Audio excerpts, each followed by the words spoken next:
And it kind of, this is the thing. You got this little thing whirling around saying that we're doing something on your computer and it's doing nothing. It's just sitting there twiddling its thumbs, you know? Uh-huh. Welcome, everybody, to Talking Niagara. Welcome, Mike. And it's March the 5th, 2026, which means tomorrow is March the 6th. And what, of course, does that mean? We're then a week and a day away from March 13th, aren't we? So March 13th is, Lucky Friday. Well, I just saw something. I should mention this. Yep. Our condolences to Gary Wilkins, who we know well, who's very active, checking the city out, and always keeping an eye out on, particularly on the environmental. He says here, his younger brother Jimmy has died. Oh, that's sad. It's always sad when you hear somebody younger than yourself. I don't know how old Jimmy is, but he's younger than Gary, right? So it's for Gary, that must be particularly sad to actually have somebody younger than yourself die, right? So it happened to me. Yeah, it did. Okay, yeah. My brother-in-law died, and he was 6 weeks younger than me, right? And he's been dead for a long time now, nearly 20 years. Yes. So, yeah. All right. Okay. So condolences there to Gary. Yeah, it's sad. There you go. Thank you, Dave. He says. All right. Okay, moving on. St. Catharines councilors slam Bob Gale's shotgun amalgamation plan. Yeah. So Bob Gale is being called a Trumpian. Well, I didn't include that in the headline because I thought that was too over-inflammatory. Gosh. Bob's getting he's getting people lit up. I think it's probably a good idea. They've talked about this amalgamation. Yeah, what should we do?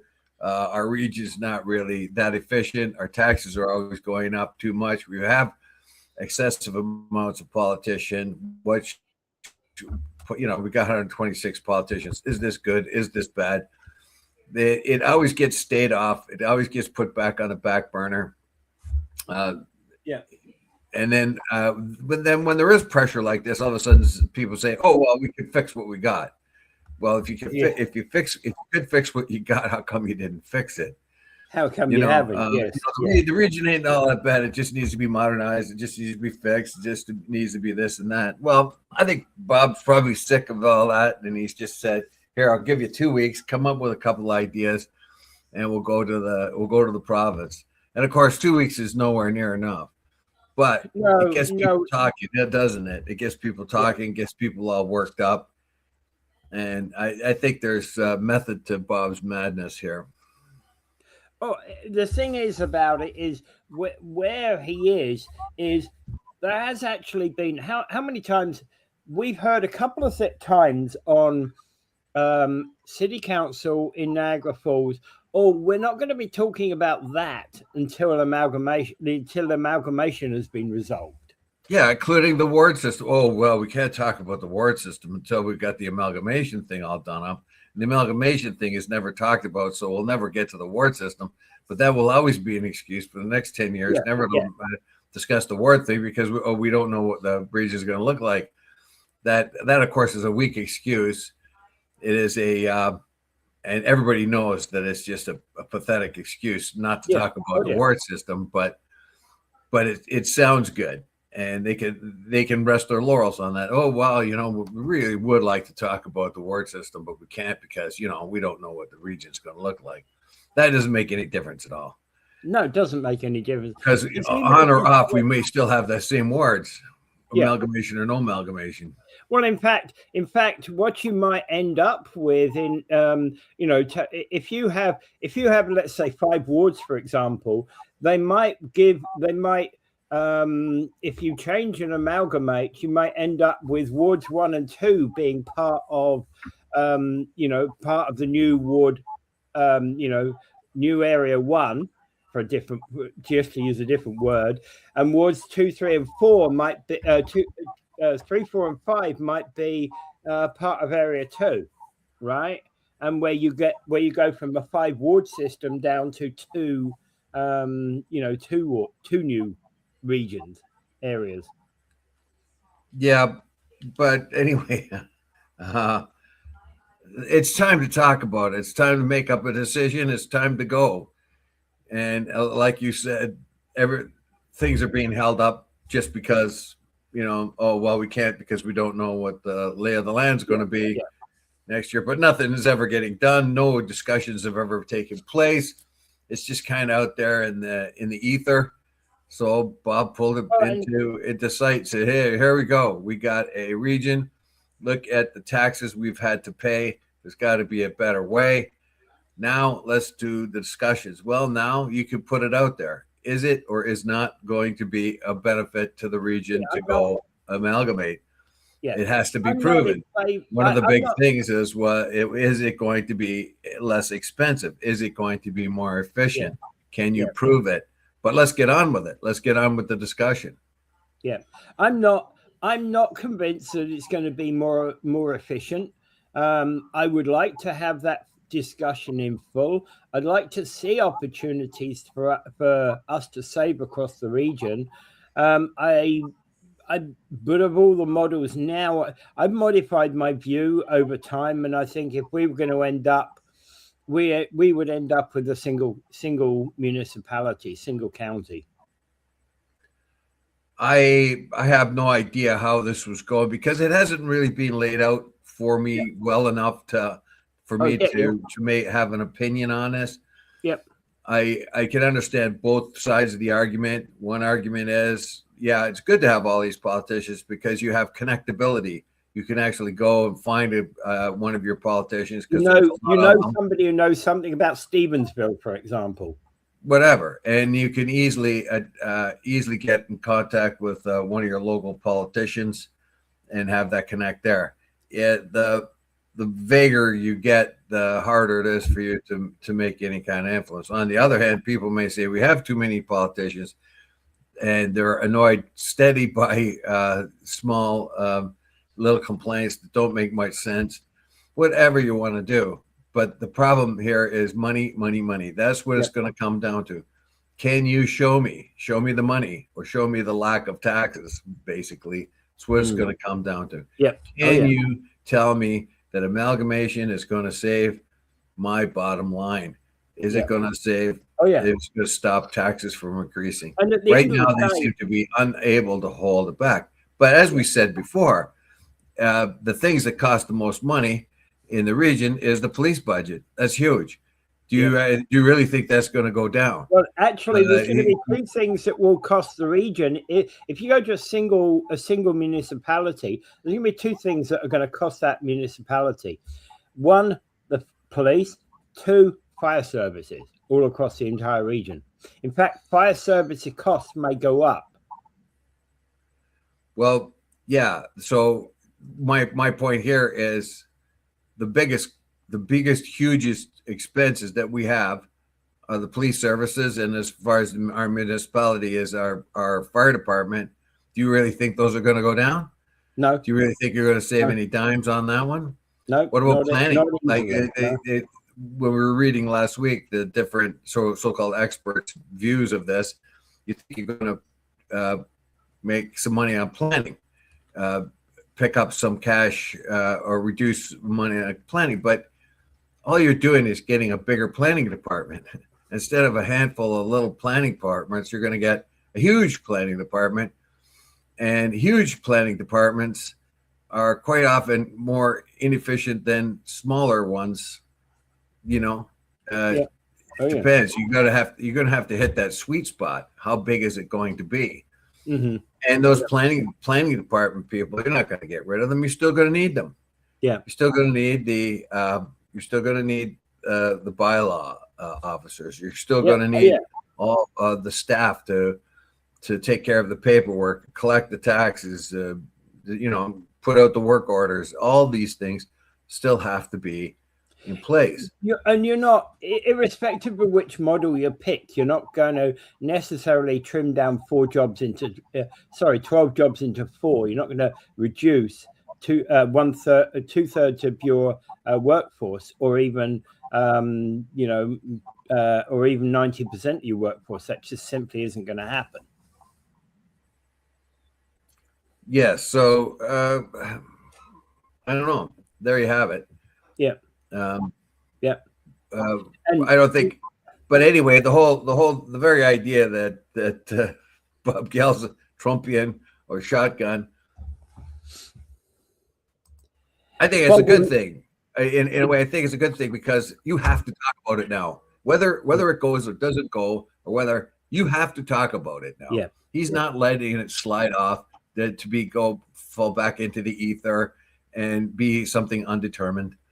He is saying basically, let's get it talked about. Let's go. I'm tired of this willy-nilly stuff. And what does Gary say? If you watch the regional council meeting, the better of the region, he would gladly lose the mayor's seat.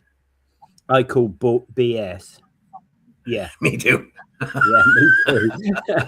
I'm with you, Gary. A big pile of BS. I cannot show you anywhere where amalgamation saves money, and this is part of the problem that we see, Mike. We're not seeing clear signs that we're not seeing clear evidence that money can be saved, right? Well, I would say, I don't know. I give my hats off to Bob Gale. I take my hat off to him because he's got the discussion going. He's got everybody all riled up, but they're talking about it, aren't they? They're going to either accept it or not accept it. They're going to go, and this cannot, the lid cannot be put back on the can. Yeah. Either do it or don't do it. And Doug Ford said, this is a Niagara decision. Whatever they go with, we're going to go with. I'm sure he would love to have a amalgamation happening, but that, I think, is probably way down his list of priorities anyway. Yeah. So what Mike is saying is something has to be done. There is too much waste, right? And I think that's exactly where you and I feel, right? Yeah, but show me how. Show me how the waste is going to be. Usually, bigger organizations are more wasteful. It depends. Like let's say you take the police department in Niagara region. If you had the Niagara Falls Police Department, the St. Catharines Police Department, the Welland Police Department, you can see there's lots of inefficiencies and lots of things that could be collected together. So you get a Niagara Regional police force, and that works better. But in Haldimand and Norfolk, they had a region there, Haldimand Norfolk region. They had a regional police force too. They went back to Haldimand and Norfolk after a while. They didn't really like that regional thing. Well, one of the inefficiencies with having, for example, individual municipalities running their own police force is that crimes that occur on the border, you don't know where the jurisdictions are, right? And there's a lot of other inefficiencies whereby you've got investigators from multiple police forces operating. So, but we have a regional police force here. So, but again, we could end up, I guess there's a problem where you could end up with a fire occurring in our fire services, a fire occurring on a border property. Well, you're not getting reacted to. I don't think so. I don't think so. I hope not. I would hope not as well either. But usually those border areas are more rural, so they would have a volunteer fire department there. When I was driving back and forth to Nanticoke, there was lots of fires I saw, and it was all taken care of by volunteer fire departments. When I worked, some of the places I worked, the guys had to bail from work to go fight a fire. So in those in-between areas, there's volunteer fire departments, and I don't think they care much about crossing the line one way or another. Yeah. And here's something that Gary's raising, which is an important point, is that bringing the OPP, you have province paying for the police services, not a region. That's a possibility too. Yeah, that's a possibility too. Yeah. And that's something that I think we ought to consider. We'd still end up having to pay part of that budget, but we could get some savings in that regard. Yeah, that's a big possibility for sure. Yeah. OPP, right. I've thought of that as well. But then again, I don't know how much that's going to cost us compared to a regional police department. The advantage that will get us is that, for example, you might have an expert squad. You may have a crime that is rarely committed in the Niagara region. If we had an OPP control of it, maybe the expert officer comes from Burlington down here to investigate said crime, but he's going to be more efficient in investigating that crime, where Niagara has never had any officers with any experience of said crime. That may well be where you get more efficiency, because you bring in an expert. You can train a wider scope of experts. If you have a provincial police, you can have much more expertise in more specific areas. Well, I would think a difficult crime would be turned over to the OPP anyway. If the Niagara Regional Police come up with a crime that's going to be particularly difficult and sort of beyond their scope, the OPP would be called in anyway. Yeah. Okay. Rick makes the point. The tax will be the same. Transitioning will cost us a lot of money. That's a situation too. That's a good possibility. Yeah. But this all remains to be seen, and it has to be proven one way or another.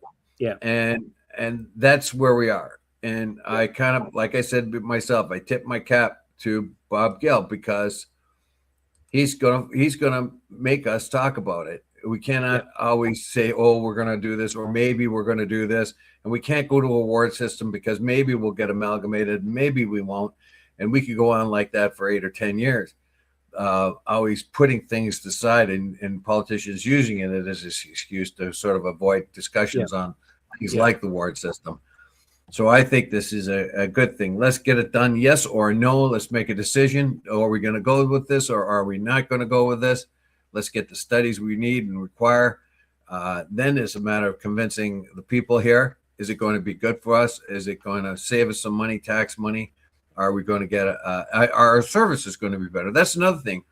It may not be any cheaper, but maybe our services are better. That's possibility. Maybe the efficiencies are in better, more efficient services, water, whatever. Yeah. Absolutely. Yeah, because in fact, actually, you might be in a situation where you just mentioned water supply. You might be on one side of the road and you get your water supply from 5 miles away, whereas on the other side of the road is a fresh water supply that could just be tapped across the road. Well, yeah, whatever. But in any case, that type of thing. Yeah, well, what we have to do now is just, let the politicians do what the politicians are supposed to do. Now they're all complaining and they're all really mad. And Bob Gale, you're shoving this down our throat and blah, blah, blah. Well, Bob Gale's getting something done, isn't he? So let's just sort of make marker of that Bob's got the discussion underway. 12 days, of course, is not enough, but he put 12 days down to get a letter, get your opinions. That got everybody steamed up. That's a good thing, I think, in the long run. Yeah. Because discussion is happening and it can't go away. Yeah. All right. The next question we've got is: the U.S. is threatening to indict Venezuelan leader Delcy Rodriguez. Basically, they're saying, they're almost using the excuse of, hey, you're not following U.S. protocol here. We want you to be a U.S. puppet, and you've got and when we say jump, you've got to ask how high, right? This is what I see is going on here. It's another way And I don't think that she's in any real danger of being prosecuted. But Reuters believe this is a thing. Yeah, Reuters wrote it. I took a quick look to see if it could substantiate it from another No, another, but I couldn't find it. Yeah. No. No, So it's only on Reuters. Reuters are asked the questions in the White House, and the White House has rebuffed this. But usually when you get political organizations, government departments rebuffing something, there's normally an element of truth on it. yeah, so this is a legal case, an indictment against Rodriguez. Now, of course, this is Reuters, and they're usually fairly. The Reuters are a pretty good news service, all in all. Yeah, they really don't stick their neck out on things that they think are marginal. Yeah, so they have reason to believe that this is actually happening, and there is an indictment, a draft indictment. Remember, it hasn't been written up, but apparently, Delcy Rodriguez has been told, we've got an indictment for money laundering and other naughty things you've done, and we're going to put that indictment in place and come after you unless you do what we tell you to do.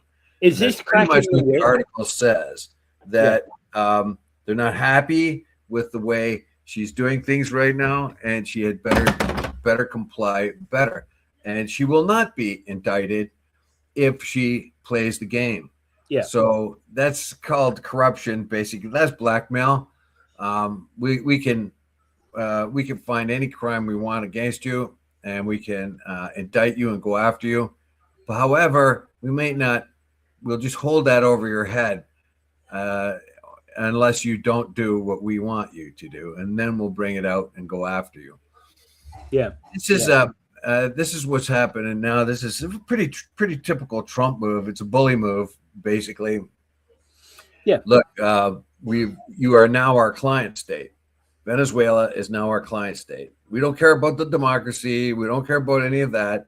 You people can stay in government, but you have to do what we tell you to do, and that means you give us our oil. We'll sell it for you. You'll get your piece of the action. We'll get our piece of the action.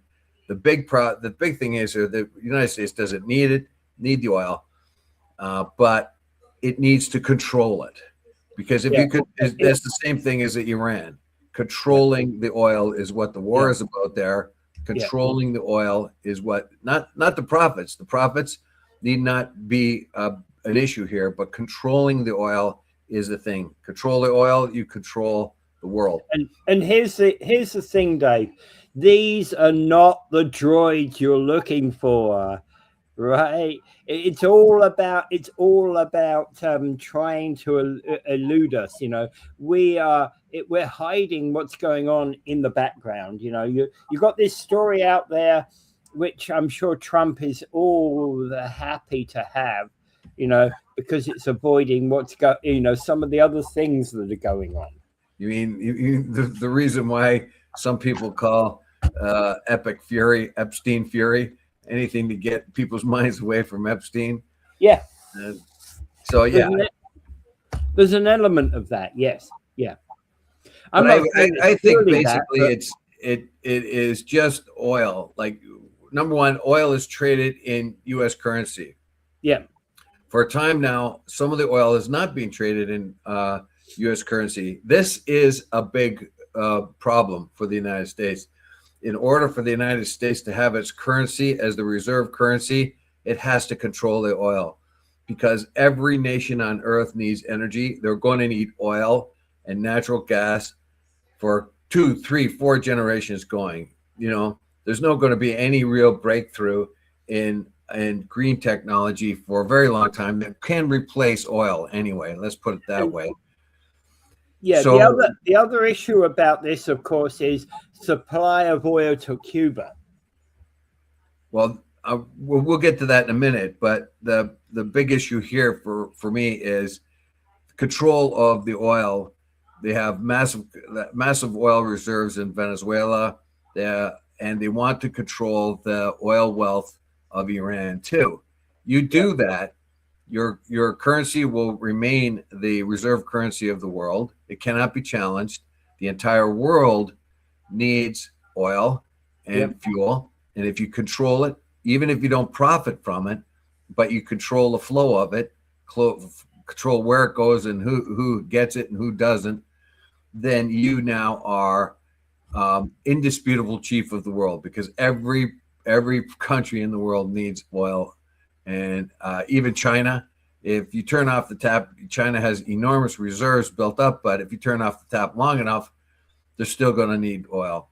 Yeah. Well, who doesn't need oil? Who doesn't need oil? The United States. It makes enough of its own, and it gets enough from us.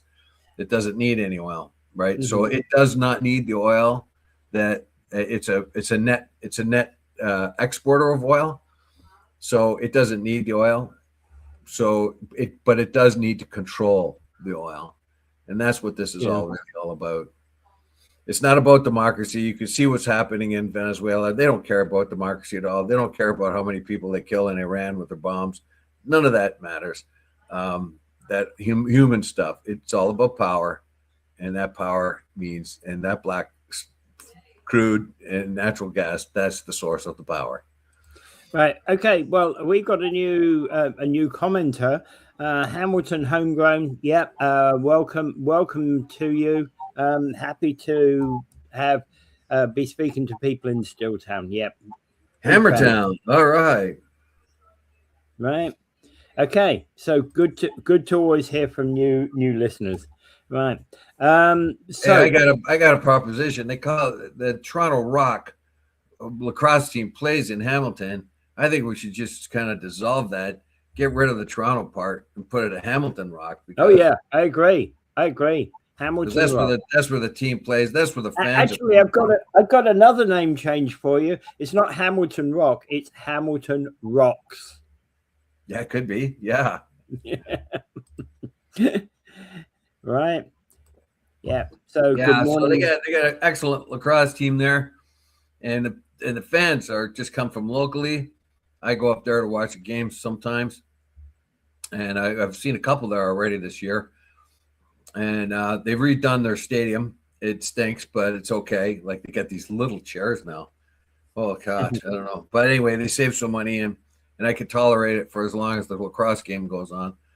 And so I petition. I'm going to go straight to Doug Ford. This is an outrage.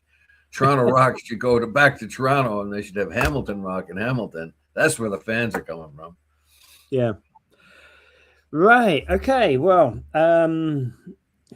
moving on. Carney's in Sydney, Australia. Yeah, and he dropped the F-bomb. Yeah. Well, he was kind of in a fireside chat, talking to leaders. So, the fact the press was there, hey, it was more a friendly chat amongst politicians, wasn't it? Well, I think I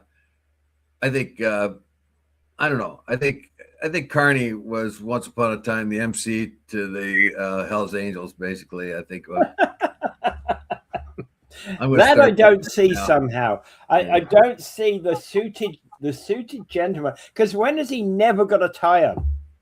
Hey, look at a prominent politician, Jesse Dubati Ventura. He was part of the Mongols, man. Yeah, he was a patched member of the Mongols for but again, you knew everybody. He went into politics. You knew that already about him, right? Yeah.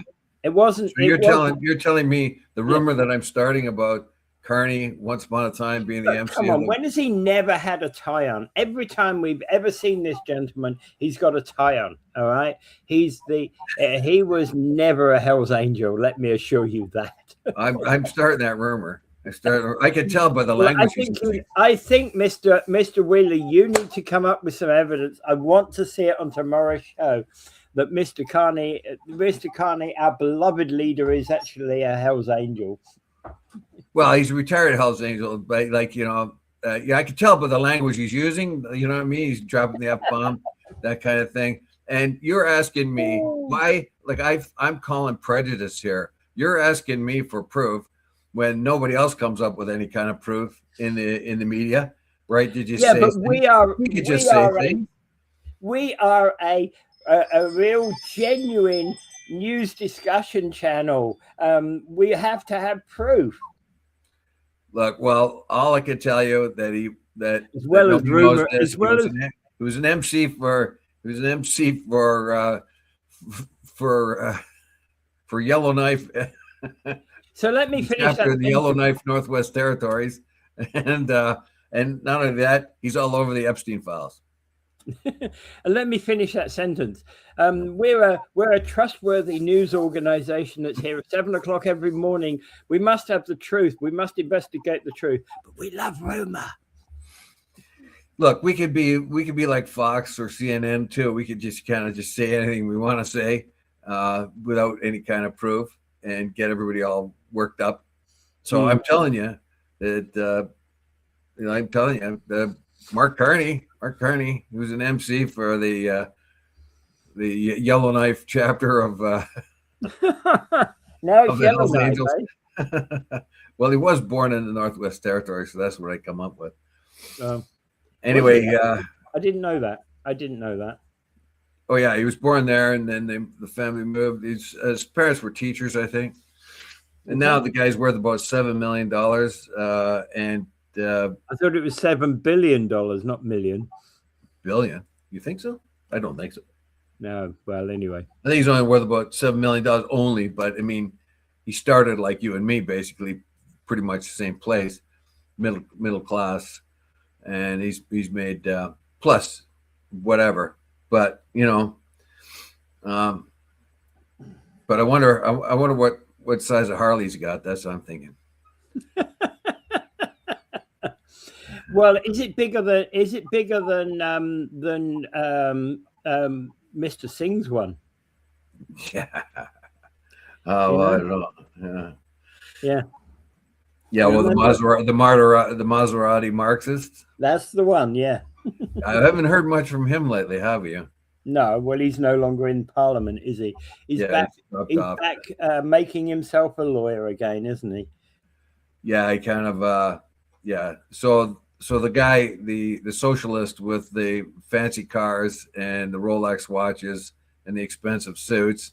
Huh. Yeah. Yeah, that works. Yeah. Yeah. Yeah. Anyway, let's get on to some. Let's get away from the rumor mill here. And so, what do we have? So, Carney's gone down to Australia, and he's dropped the F-bomb. But pretty much, I think he's probably found comfort among the Aussies because they're an easygoing lot. You know what I mean? Yeah. And they're Carney is a straight shooter kind of. He doesn't like. He kind of gets to the point a lot of times. I mean, he does couch it in political language. Of course, you have to. But he was talking about his experiences with the World Bank, with the banking conferences, with his experiences with Trump. Pretty much, he told everyone that Trump pretty much likes to have conversations, likes to have people's opinions on this and that and other things. He's pretty much a direct talker, face to face. And Xi Jinping, he pointed out that do not talk through the media. Come to me first. Do not drop things out there in the media that I have to catch up to. If you've got something to say, you talk to me first. Yeah. Don't float it out there. Just come to me directly. Actually, that's something to appreciate about Xi Jinping. Now, I never knew that, and in fact, it's basically saying that media is the place for rumor, not the place for fact.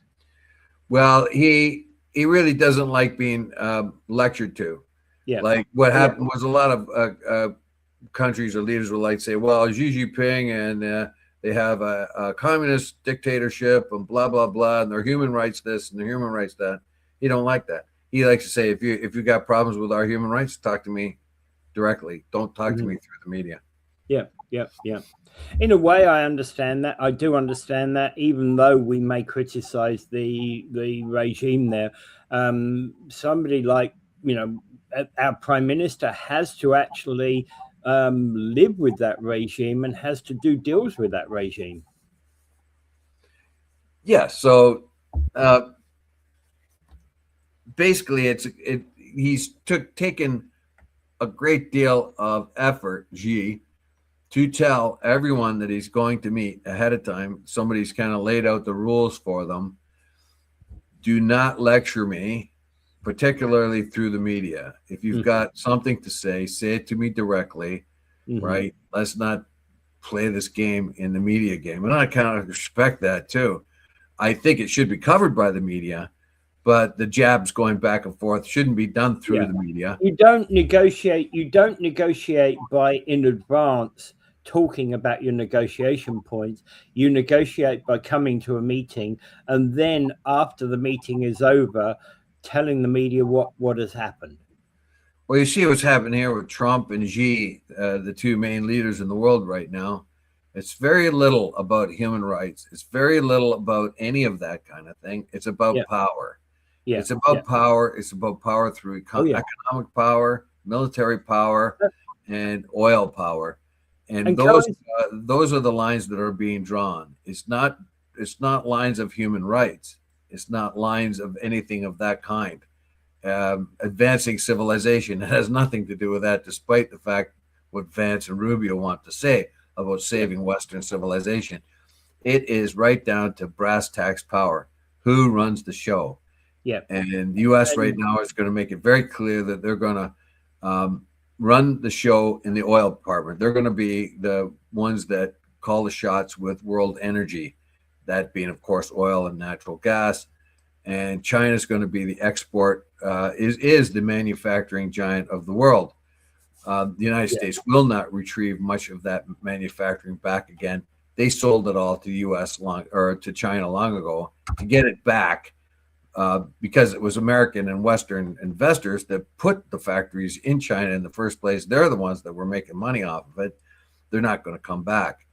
So it's pretty much drawing the lines. You manufacture stuff, and we'll control the oil, and we'll see who's got a better military.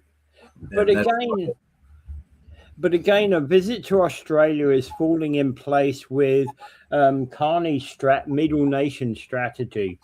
He's talking to this group in the Pacific coast, which includes Japan, Australia, Vietnam, and a few others, about free trade deals. And he's talking to the European Union about exactly the same thing. So there's a lot of commonality there between those two groups, which Canada's sitting nicely between. Yeah. Carney's scheme of getting the middle powers sort of empowering them the best they can between one another is a good thing, because what he said, really, if you look at world history, it is the truth that if you're not at the table, you're on the menu. Yeah. And there is just only so much you can do to resist the hegemons of the world, and that today is China and US. Yeah. So each one of them can be a bully to you. So what you want to do is find a place in between them and sort of try to keep your independence as much as possible. Yeah, exactly. And, that's exactly the flavor of a lot of what he was saying in Davos. Yes. Yeah. All right. Automobile and manufacturing. Yeah. Okay. No more auto manufacturing. That's not necessarily true. Well, if the United States gets what it wants, it will decimate the auto industry here in Ontario. They want to poach as many jobs from us as possible. So the very idea of the tariffs and things was to pull manufacturing back into the United States. Well, they can't do that with a lot of manufacturing because China's locked it down and other countries have locked it down, and they can make things a lot cheaper. But one thing that's still going on in the U.S. is automaking, and what the U.S. wants to do is poach as many jobs from Canada as possible to sort of make this tariff thing look like it's working. Moving on. Go ahead. Yeah. I was going to say, moving on tariffs, by the way, Bessent is saying that global 15% tariffs start this week, and projects that there will be a return to to the old levels of tariffs later this year. That remains to be seen because the Senate and the Congress both have had passed resolutions that are powerless resolutions, actually ideological ones, though, that have denounced the pressure on Kuzma, basically on Mexico and Canada, the tariffs that are put on Mexico and Canada, and that's because a variety of different states, individual states, rely a lot on the individual trade they have with either Mexico in the south and with Canada in the north. So each different state have a lot to gain from having free trade with Canada. They sell mostly they sell more stuff to us than we buy, except for oil. And that's the only difference between us is the oil. The key difference. And I keep pointing this out, like they say, oh, well, we buy that oil, but they buy that oil so they could sell their sweet crude. They have all kinds of refineries that can take care of our heavy oil and refine it. They've built those over the years. So when they start fracking, they get sweet crude. They get a fine sweet crude, which is worth a lot more than the crude we're sending them. So they buy our crude, let's say at $100 a barrel, and then they sell their own sweet crude for $150 a barrel. So it's not in their interest to refine their own sweet crude when they can get huge amounts of money for it, selling it. And they have and they've already been able to adapt to Canadian oil. So they make a huge profit by importing that oil because they don't have to use their own sweet crude. They can sell it for top dollar. Yeah, but you see, these announcements don't necessarily help anything because, again, Trade Secretary Scott Bessent making an announcement that global 15% tariffs start this week doesn't necessarily mean anything because part of the problem here is next week Donald Trump can change his mind. I don't think he's going to change his mind here. I don't know if Bessent says, remember, these tariffs are only good for 150 days. Yeah. But there are other things out there. There is a law that was made back in 1930 they can use to impose tariffs. But the word is out now that they have to go through Congress because tariffs are a tax. Yeah. And this particular tariff they're putting on can only last 150 days before it's reviewed by Congress. Yeah. And Congress and the Senate are not too likely to come down on places like Canada and Mexico that benefit the United States so much in their trade relations.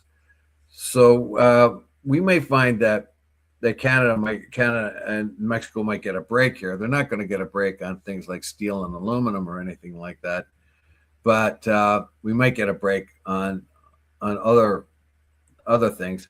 But the world is going to pay, not the world, the American, and everybody says, oh, well, now the world is going to pay us 15% more taxes. No.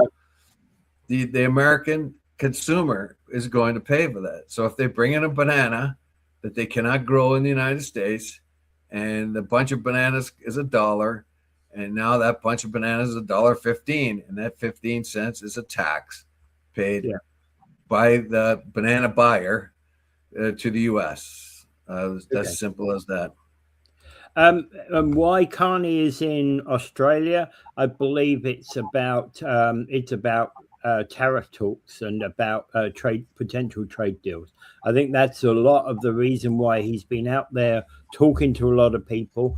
Don't necessarily mean that you're going to get an announcement by the time he leaves Australia. It's more about opening Canada up to the possibility that you've got deals, that deals can be made. Let's make some deals. What might be on the QT here, was not mentioned though, is the fentanyl that comes into Australia. Oddly enough, a lot of it comes from Canada. And so the fentanyl that is supposed to come from Canada and the United States really is very small amount. In fact, we probably get more fentanyl from them than they get from us. But but some of Canadian fentanyl production ends up in Australia. That's really weird because Australia has a vigorous trade with China in very many things, coal being one of them, a bunch of other things, and iron ore, that kind of thing. So you would have thought that the precursors for fentanyl would have come into Australia or at least into Indonesia and they're around to be manufactured to exploit the Australian market. But I've been doing some, over the last few years, I have actually generally seen a lot of comments by Australian news channels where Australia is really heavy, particularly on China, about fentanyl and fentanyl-related products, and have really been clamping down on them for a long time. Probably they have harsher laws than we do, or even the US, come to that. I wouldn't know about that. You have to follow the money. I have a very hard time believing that the fentanyl has been so lucrative a business when everybody knows about it for so long a time, and they know exactly how it happens, where the chemicals come from, where they go, and how they get it. Well, somebody's making a lot of money off of this, and you know, I mean, seriously. Somebody is making a lot of money off this and resisting law enforcement because I mean, it seems to me, you know, where the precursor drugs are made, you know, what boats they go on, you know, how they get into Mexico, you know, how they get from Mexico into the United States and then from the United States into Canada, you know this, and yet you still have this problem over and over again. Well, why can't you follow the money? All of those precursor drugs to what the program, some of the documentaries that I was seeing, these precursor drugs are actually illegal in Australia, and yet what is happening? Their biggest challenge is that they've got these horrible Chinese fisher boats, the old-fashioned junks, sailing into Australian waters. You know, and there's trade deal, you know, there's illegal deals going on with these precursor drugs. Yeah, but seriously, you know exactly what factories are making them, don't you? Yeah, yeah, exactly. And I don't, but the authorities do. Yeah, yeah, you know who's making them. And the problem with a lot of the precursor drugs is they are also precursors for other drugs. Yes, I know. That's the problem with the precursor drugs because they're also used in other drugs. But when a precursor drug is coming into Australia via a dodgy fishing vessel, you damn well know it's not legitimate. It's not going for legitimate. Well, of course, yeah, of course, yeah. You know, and that's the biggest problem. You know. Well, that's the biggest problem. That's the biggest problem with shutting down factories that make the precursor chemicals, because the precursor chemicals are used in other things. So you can say, we can shut down that factory because it's making the precursor chemicals, but they can say, well, these precursor chemicals are made, should be used in any number of other things. So all legal, of course. Yeah. So that's the problem. Hey, here's a challenge for everybody. When will Canada import the first Australian-made car? Australian-made car? Yeah. Oh, yeah. They make cars. Yeah. Well, that's a new one on me. I think that Australian cars are not.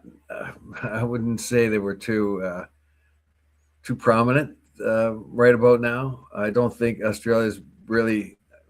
What's the newest car called? The Kangaroo? A Holden? One of the Aussie cars is a Holden. There is actually that's an old-fashioned British car, isn't it?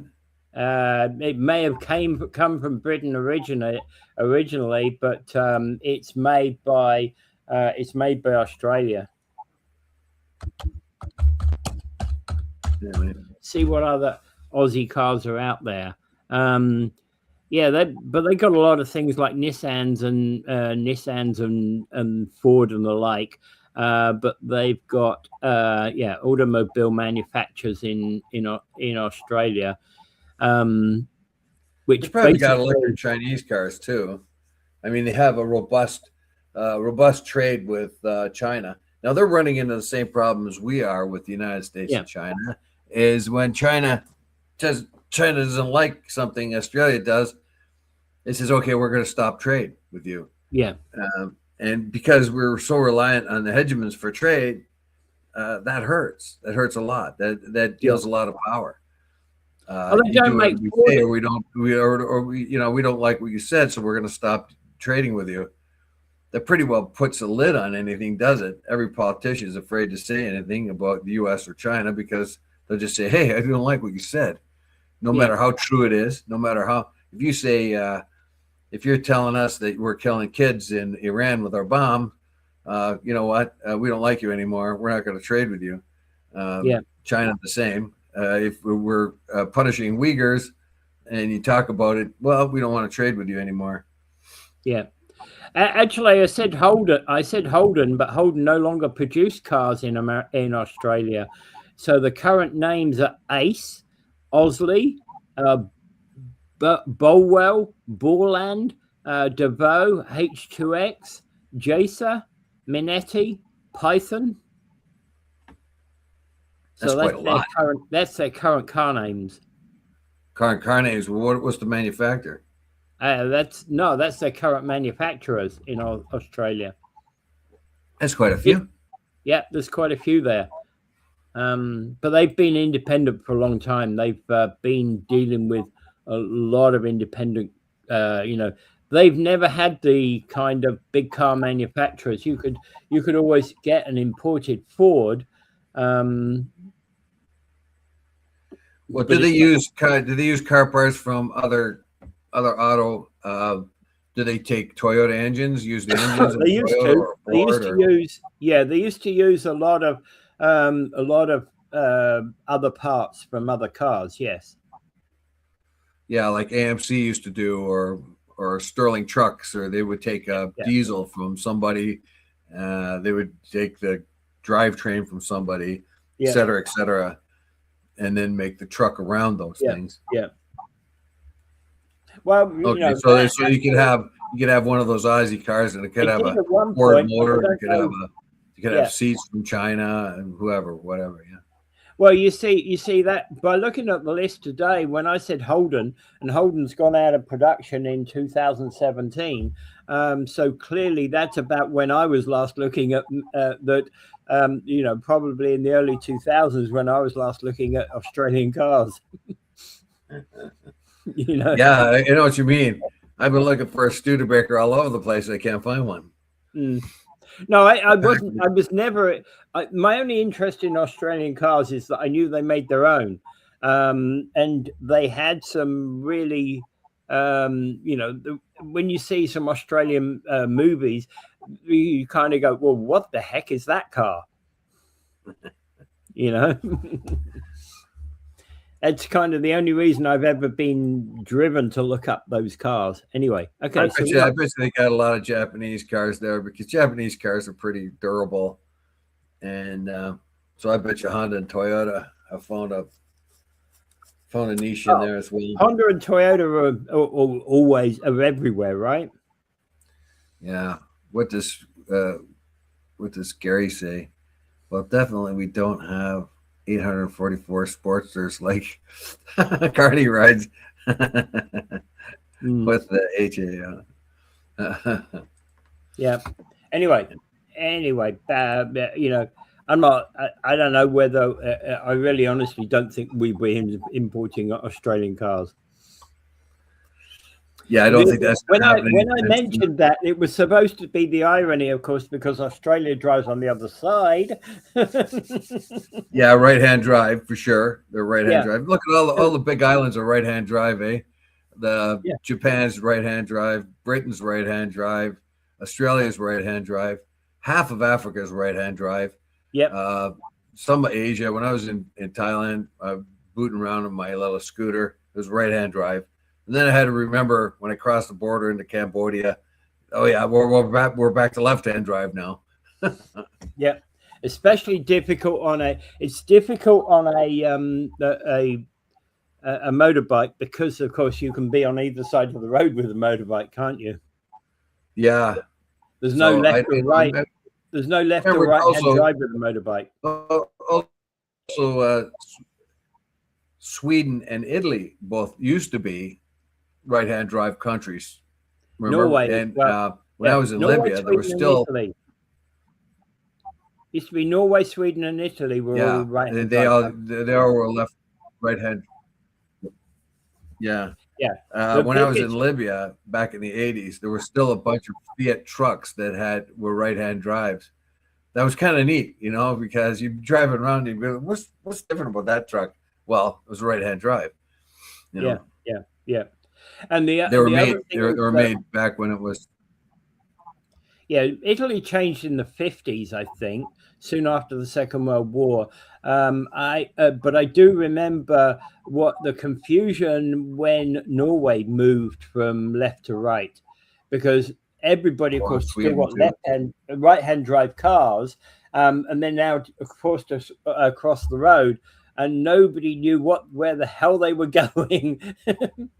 Yeah, Sweden had a day where they converted. Today is the day we go on the other side of the road.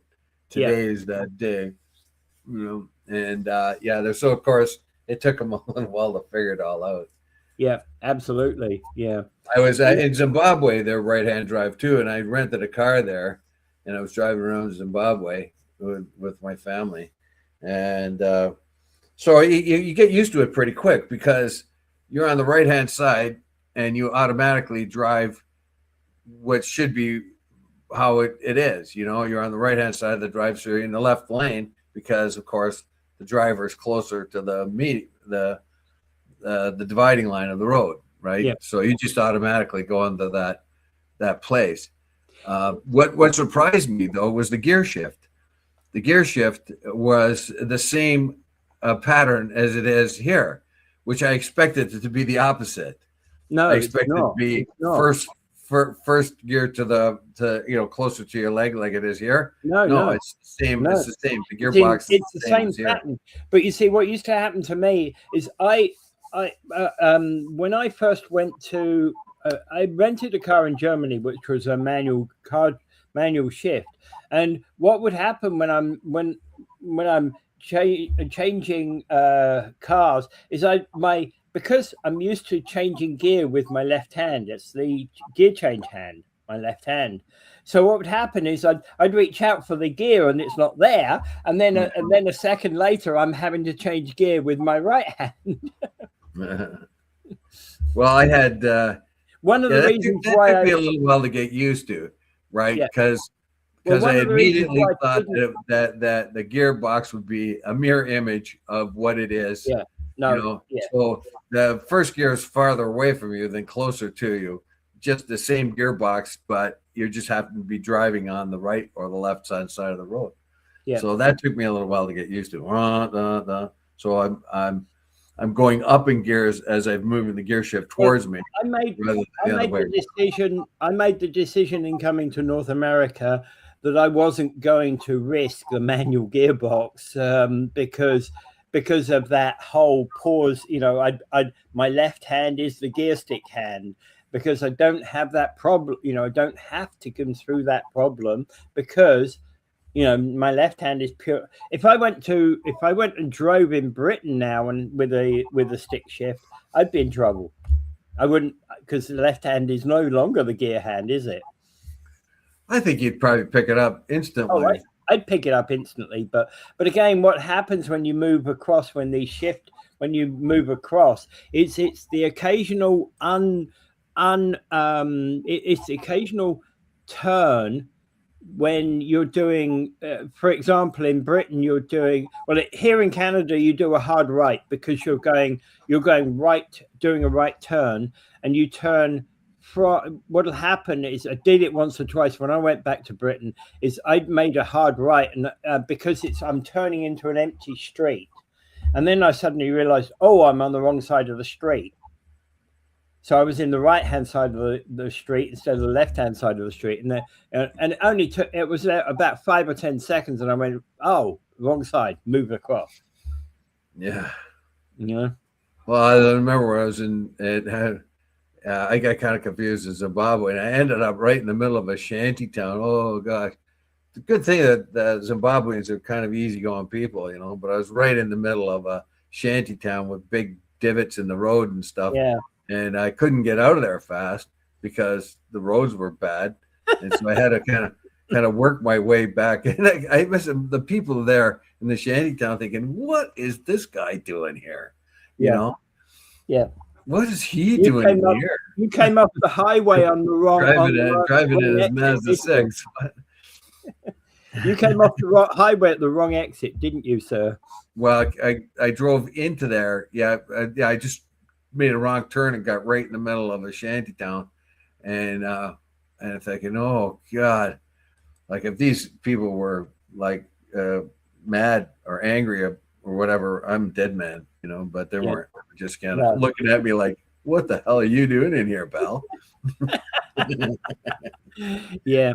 All right. Just a last point, by the way. A judge has basically said that Niagara Lake must stop demolishing the historic Royal George Theatre at least for a month, because there's got to be some further investigation done. Yeah, it's a historic building, so I don't know why. I guess they feel that they can't do anything with it. They got to knock it down, but the more things they knock down and put more modern buildings there, that kind of detracts from the character of the town, and the character of the town is it's bread and butter. So It just really doesn't make a whole lot of sense to me that they would take every effort they could to save it, but I haven't really kept up on the conversation on that. So they obviously have the reasons why they want to knock it down and rebuild it. Yeah, no, I'm not so familiar with what has happened in relation to the George Theatre, in knowing the background, but it's always been my concern that if you want to modernize the theatre, fine, modernize the theatre, deal with the innards of the building, but keep the front historically accurate, the way it used to be. I don't know what they're going to do. They probably try to blend it in architecturally, but still, they're only, that's phony. So, okay, that's nice to do that when you have to do that. But when I was in Portugal, man, they were making every effort to save as much of a building as they could. Yeah. I mean, I'm serious. Like sometimes some of the buildings I saw were completely gutted, and they were just trying to save the outside of it because that's the only thing that could probably be salvaged. But they did everything they could to save as much of the buildings as they could to keep their character alive. Yeah, absolutely. And this was going right through all the towns. Like you could see where the old part where there was almost like a line. Here's where they refurbished all the buildings, and here's where they have to, or refurbish from that point on. And Gary is basically saying disagrees with Niagara Lake to destroy that old building just for a bit of mold is wrong. 100%. I think we're in agreement on that one, Gary. Yeah, I'm with you there, man. I've heard it's a fire hazard now, and that actually, and unfortunately, Rick, we know what likely is going to come next. Yeah. So anyway. Yeah. All right. And I think we'll leave it at that. We'll leave it there. Okay. And I'm going to do like I always do. I'm going to say, do not forget Gaza. Gaza, like Netanyahu has complained about Iran dropping bombs willy-nilly here and there in neighborhoods and stuff and killing innocent people. And he said, look, that's not what we do. We go after military assets. Big liar there. He killed 25,000 kids. Him and the IDF killed 25,000 kids in a postage stamp called Gaza. What a lying hypocrite. Anyway, the real terrorist here is hard to find out, isn't it? They call the Iran the terror state. Well, look what happened in the West Bank.